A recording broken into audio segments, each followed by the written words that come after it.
اس کے اوپر آپ نے 3 روایات پیش کی. پہلی روایت میں آپ نے کئی دفعہ سنی ہوگی، میں نے جیسے جمعے میں بھی آپ کی خدمت میں پیش کی تھی کہ حضور علیہ الصلوۃ والسلام ہر پیر کو کیا کرتے تھے؟ روزہ رکھتے تھے.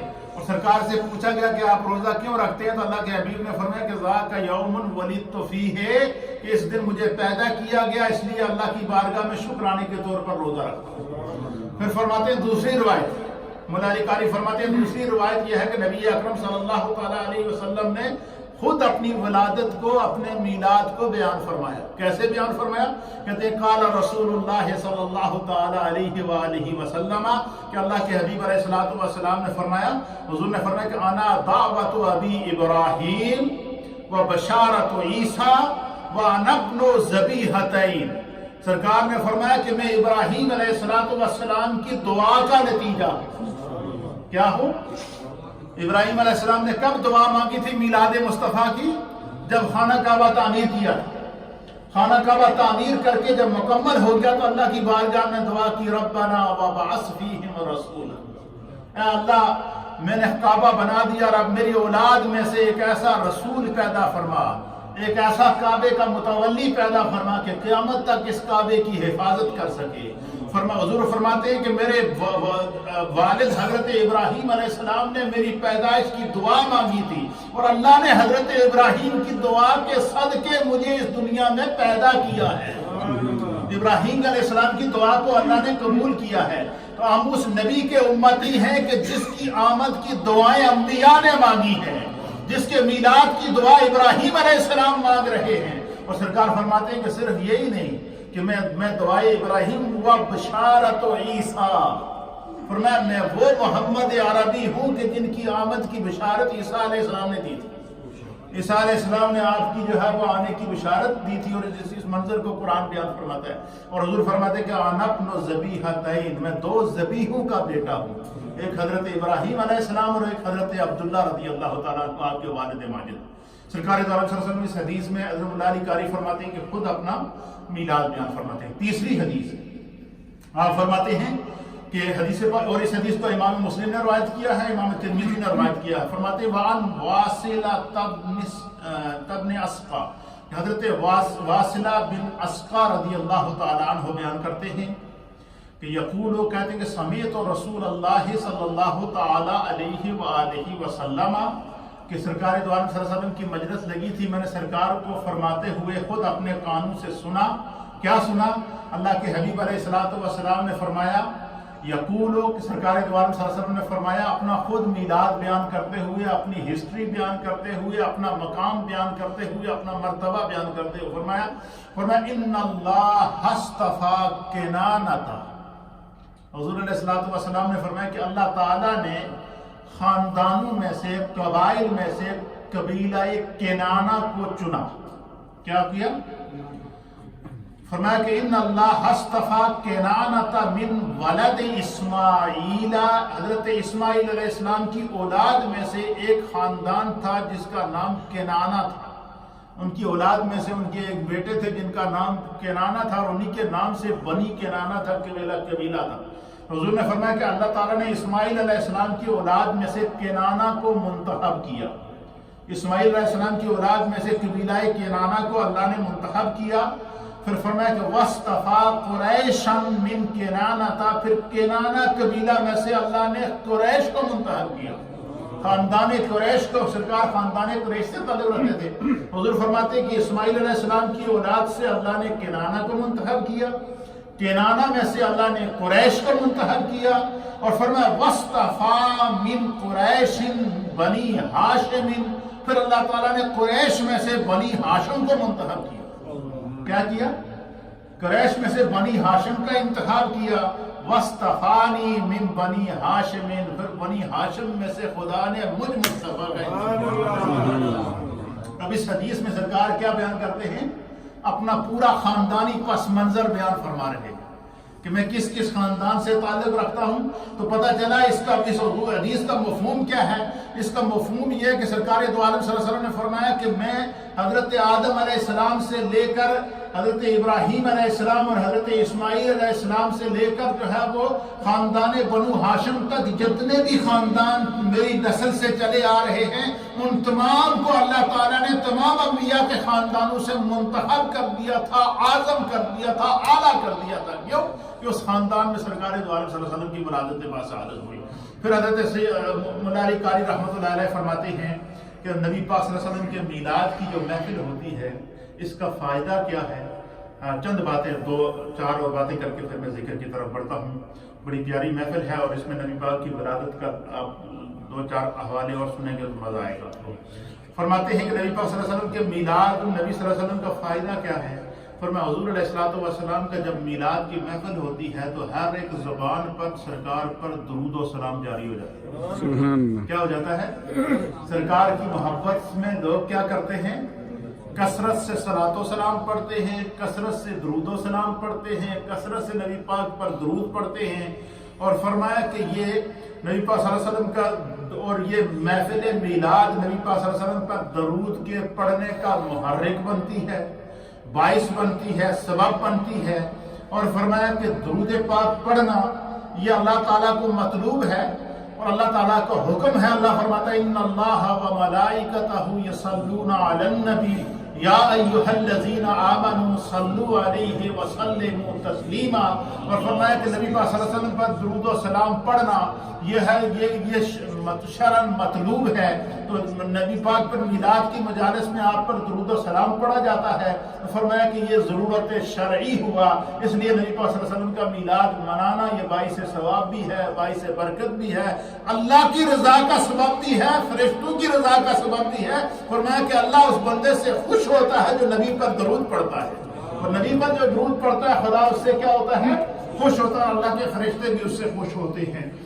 پھر فرماتے ہیں کہ محفل میلاد کے اندر حضرت مولا علی قاری کہتے ہیں کہ محفل میلاد میں نبی پاک صلی اللہ تعالیٰ علیہ وسلم کے معجزات بیان کیے جاتے ہیں، آپ کے کمالات بیان کیے جاتے ہیں، آپ کی سیرت کا بیان کیا جاتا ہے، اور ہمیں آپ کی سیرت پر عمل کرنے کا اللہ نے خود حکم دیا ہے۔ اللہ نے فرمایا لَقَدْ كَانَ لَكُمْ فِي رَسُولِ اللَّهِ أُسْوَةٌ حَسَنَةٌ، کہ تمہارے لیے میرے رسول کی زندگی کیا ہے؟ یہ اسوہ حسنہ ہے، یہ نمونہ ہے۔ تو فرمایا کہ جب میلاد کی مجالس میں کمالات مصطفیٰ بیان کیے جاتے ہیں، عظمت مصطفیٰ بیان کی جاتی ہے، رفعت مصطفیٰ بیان کی جاتی ہے، سیرت مصطفیٰ بیان کی جاتی ہے، تو فرمایا کہ یہ مطلوب شرعی ہے اور یہ میلاد اس کا محرک بنتا ہے۔ تو جس چیز کا جو محرک ہوتا ہے وہ اس کی اصل کہلاتی ہے۔ پھر اس کے اوپر علامہ جلال الدین سیوطی رحمۃ اللہ علیہ نے بڑی مزیدار دلیل دی ہے۔ آپ فرماتے ہیں کہ کچھ لوگ کہتے ہیں کہ نبی کا میلاد نہ بناؤ، ان کی سیرت بناؤ۔ تو آپ فرماتے ہیں میرا ان سے یہ سوال ہے، مولا علی قاری حضرت علامہ سیوطی نے بڑی ایمان رکھا، یہ جو اولیاء اللہ ہوتے ہیں نا، یہ جب واقعے کو دیکھتے ہیں تو پھر بولتے ہیں۔ آپ فرماتے ہیں جو لوگ کہتے ہیں کہ نبی کا میلاد نہ مناؤ، ان کی سیرت کے جلسے کرو، سیرت کے اجتماعات کرو، تو آپ فرماتے ہیں کہ میرا ان سے یہ سوال ہے کہ کیا نبی کی سیرت میں نبی کا میلاد ہے یا کہ نہیں؟ نبی کی سیرت کے اندر میلاد ہے یا کہ نہیں؟ اور پھر کمال کی بات، جن جن لوگوں نے نبی پاک کی سیرت کے اوپر کتابیں لکھی ہیں، آپ کی سیرت طیبہ پر جتنی بھی کتابیں موجود ہیں، ہر کتاب کی ابتدا وہاں سے کی ہے کہ سرکار کہاں پیدا ہوئے، حضور کا میلاد لکھا ہے۔ تو آپ فرماتے ہیں کہ جس نبی کا میلاد لکھنا جائز ہے، اس کا میلاد بیان کرنا جائز کیوں نہیں ہے؟ فرمایا کہ کوئی ایسا شریعت کا ایسا کوئی اصول نہیں ہے کہ جو چیز تم لکھو تو وہ جائز ہے، اسے بیان کرو تو ناجائز ہے۔ فرمایا جو لکھنا بھی ناجائز ہے وہ بولنا بھی جائز ہے، جو لکھنا ناجائز ہے وہ بولنا بھی ناجائز ہے۔ اور فرمایا کہ جب سیرت کی کتابوں کی ابتدا تم نبی کے میلاد سے کرتے ہو، جب میلاد لکھنا تمہارے لیے اس میں کوئی حرج نہیں ہے، تو میلاد کو بیان کرنے میں تو تمہاری محبت میں اضافہ ہونا چاہیے۔ بڑی ایمان افروز بات لکھی ہے۔ اللہ تعالیٰ ہمیں مقام مصطفیٰ اور عظمت مصطفیٰ کو سمجھنے کی توفیق عطا فرمائے۔ فرماتے ہیں کہ نبی پاک صلی اللہ علیہ وسلم آپ کے معجزات اور آپ کی سیرت کا بیان اور آپ کے ساتھ ساتھ ایمان کے کمال اور اس میں محبت میں زیادتی کا سبب بنتا ہے کہ جب نبی پاک کے معجزات بیان کرے تو ہماری محبت میں اضافہ ہوتا ہے یا کہ نہیں ہوتا؟ نبی پاک کی سیرت کو بیان کرے تو ہماری محبت میں اضافہ ہوتا ہے یا نہیں ہوتا؟ ذکر رسول سے ہمیں تسکین ملتی ہے یا کہ نہیں ملتی؟ فرمایا کہ یہ نبی پاک کی محبت کا سبب بنتا ہے، اور نبی سے محبت کرنے کا حکم مولا علی قاری کہتے ہیں اللہ قرآن میں دیتا ہے۔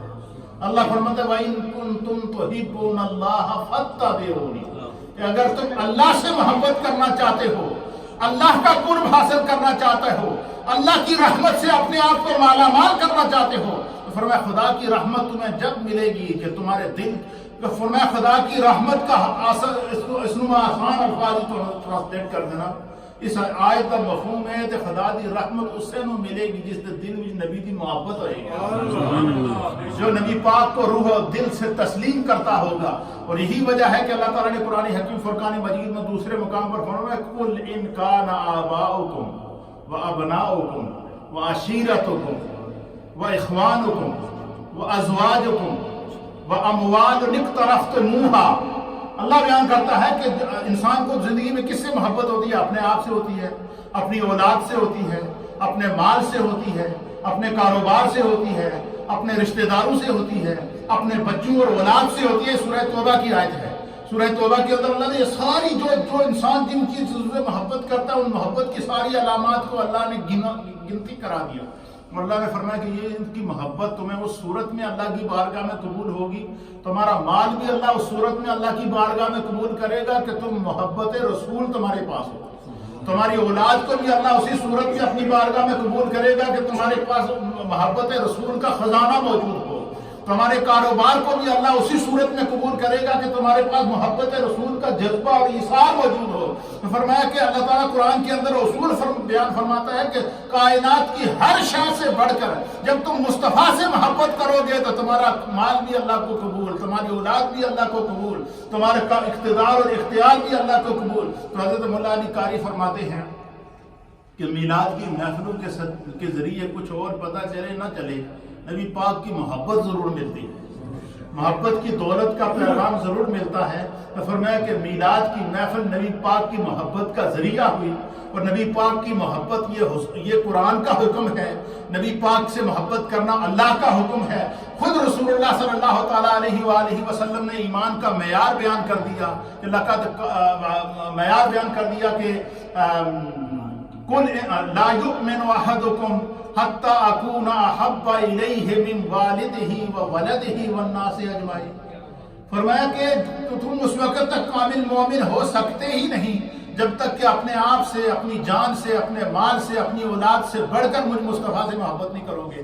تو فرمایا کہ نبی پاک پر مولا علی قاری فرماتے ہیں کہ نبی پاک پر کہ میلاد کے ذریعے جو ہے نبی کی محبت پیدا ہوتی ہے، اور نبی کی محبت کا حکم اللہ نے قرآن میں دیا ہے، لہذا میلاد کا ہونا یہ مطلوب شرعی ہوا۔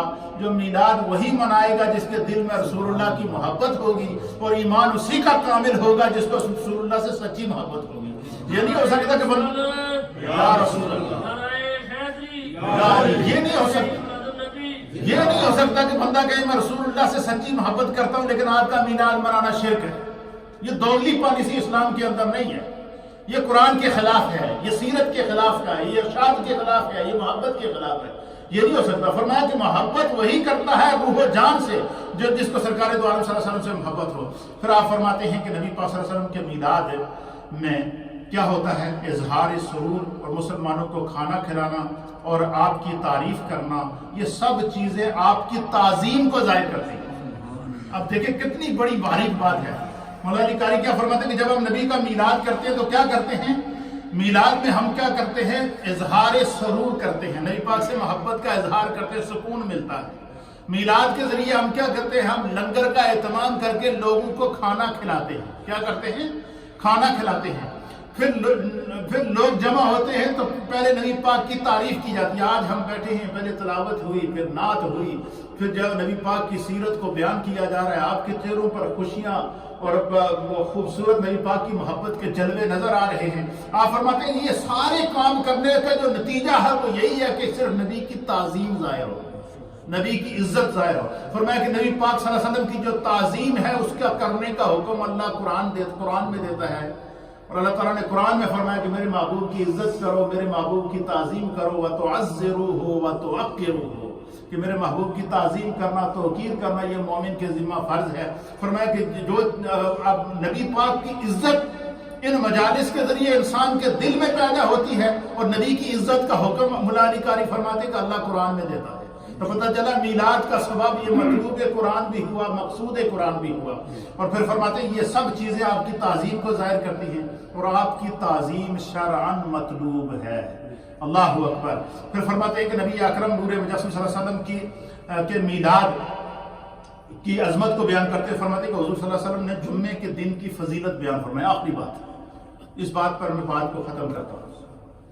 حضرت مولا علی قاری رحمۃ اللہ علیہ فرماتے ہیں کہ نبی پاک صلی اللہ علیہ وسلم نے جمعے کے دن کی فضیلت بیان فرمائی۔ اور کیا فضیلت بیان فرمائی؟ حضور علیہ الصلوۃ والسلام نے جمعے کے دن کی پہلی فضیلت یہ بیان فرمائی، حضور نے فرمایا کہ یوم الجمعۃ عید المؤمنین، جمعے کا دن مومنین کے لیے عید کا دن ہے۔ آج کل ایک سوشل میڈیا تے کلپ ایک وائرل ہو رہا، اور اس میں یہ شر پھیلائی جا رہی ہے کہ جی رمضان اور بقرہ عید دو عیدوں کا تو ہم نے ذکر فرمایا، یہ عید میلاد النبی کہاں سے آ گئی جی؟ اسلام میں تو صرف دو عیدوں کا تصور ہے۔ ہم فرماتے ہیں کہ اگر اسلام میں دو عیدوں کا تصور ہے تو یہ جو حدیث ہے نبی پاک نے فرمایا کہ یوم الجمعہ تو عید المؤمنین، جمعے کا دن مومنین کے لیے عید کا دن ہے۔ عید اصل میں کہتے ہیں خوشی کو، تو خوشی تو کسی بھی صورت میں ہو سکتی ہے۔ فرمایا کہ وہ اس سے مراد عید شرعی نہیں ہے، یہ وہ مراد ہے کہ جس سے مراد نبی پاک صلی اللہ علیہ وسلم کے ولادت پر خوشی کا اظہار کرنا۔ فرمایا نبی پاک صلی اللہ علیہ وسلم نے جمعے کے دن کی فضیلت بیان فرمائی۔ پہلی فضیلت کیا بیان فرمائی؟ حضور نے فرمایا کہ یہ مومنین کے لیے عید کا دن ہے۔ دوسری فضیلت سرکار دو عالم صلی اللہ علیہ وسلم نے بیان فرمائی، حضور نے فرمایا جمعے کے دن کی دوسری فضیلت یہ ہے کہ جمعے کے دن اللہ تعالیٰ نے حضرت سیدنا آدم علیہ نبینا علیہ الصلوۃ والسلام کو پیدا کیا ہے۔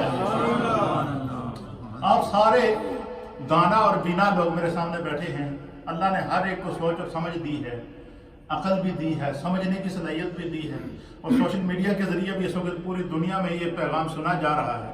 اب یہ حدیث ہے، اس کو نبی پاک نے فرمایا کہ جمعے کے دن کی فضیلت میں سے ایک فضیلت کیا ہے کہ اس دن حضرت آدم علیہ السلام پیدا ہوئے۔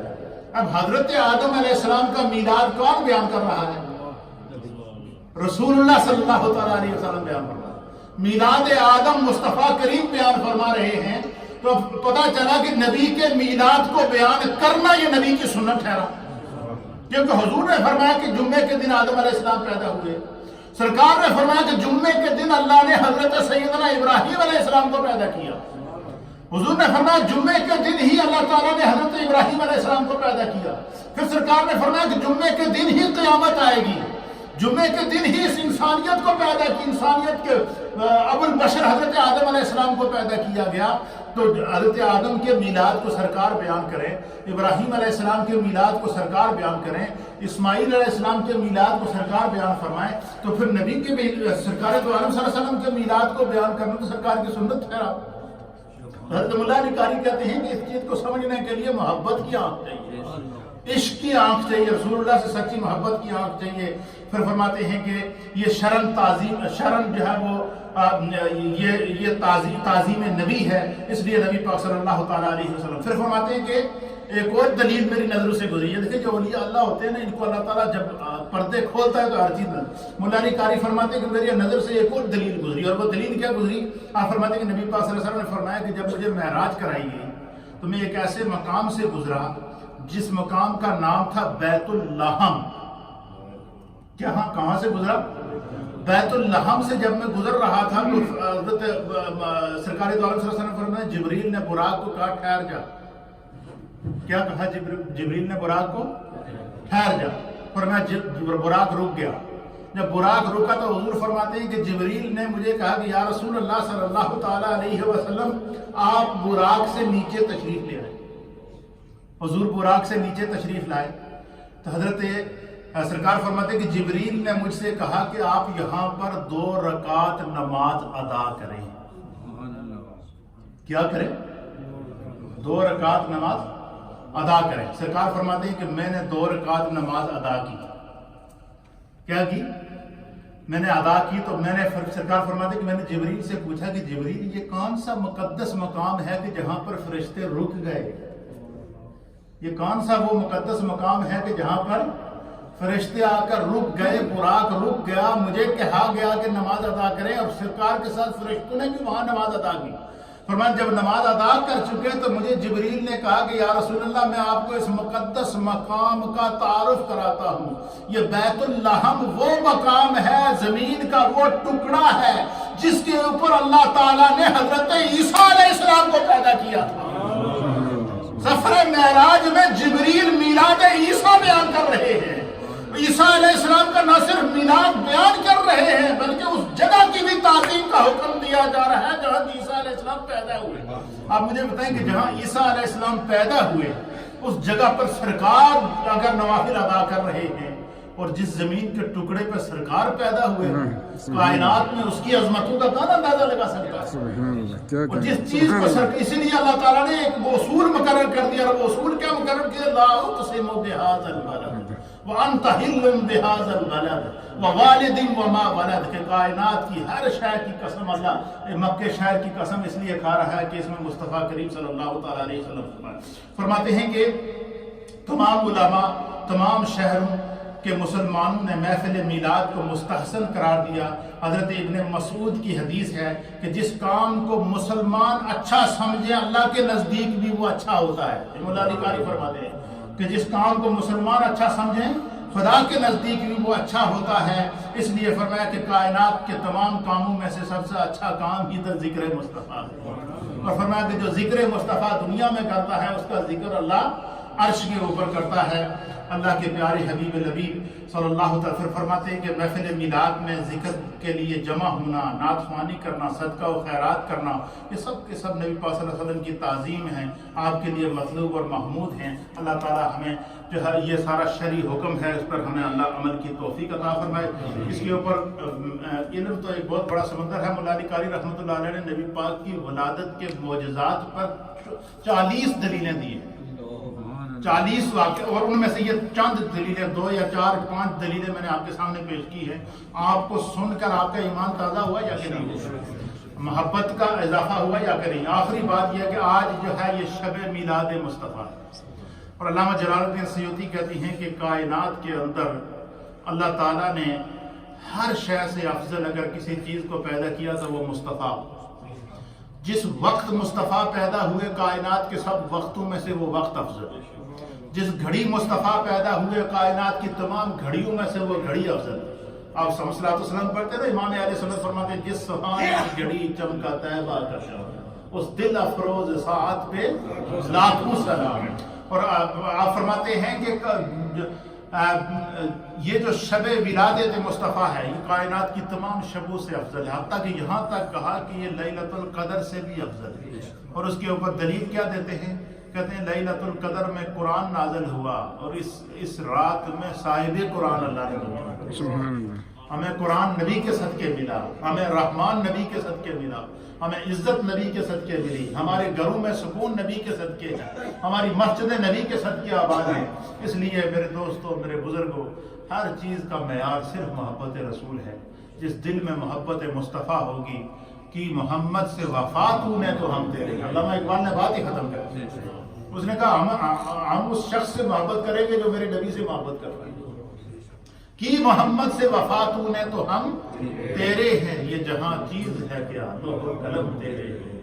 اللہ اکبر. کہتے ہیں کہ نبی پاک صلی اللہ علیہ وسلم کی جو محبت ہے، جو عشق ہے، جو آپ سے تعلق ہے، یہ کائنات کے تمام تعلقوں میں سے سب سے اعلیٰ ہے. اللہ تعالیٰ ہم نبی پاک کے میلاد کا یہ چونکہ آج شب میلاد ہے اس میں کثرت سے درود پاک پڑھیں. صبح 4:22 فجر کا جو ٹائم ہے، کیا ٹائم ہے؟ 4:22 یہ نبی پاک صلی اللہ علیہ وسلم کی ولادت کا وقت ہے. اس وقت میں جو ہے وہ کوشش کریں کہ درود و سلام پڑھیں، تہجد ادا کریں، نوافل ادا کریں، دعائیں کریں. وہ دعاؤں کی قبولیت کا وقت ہے.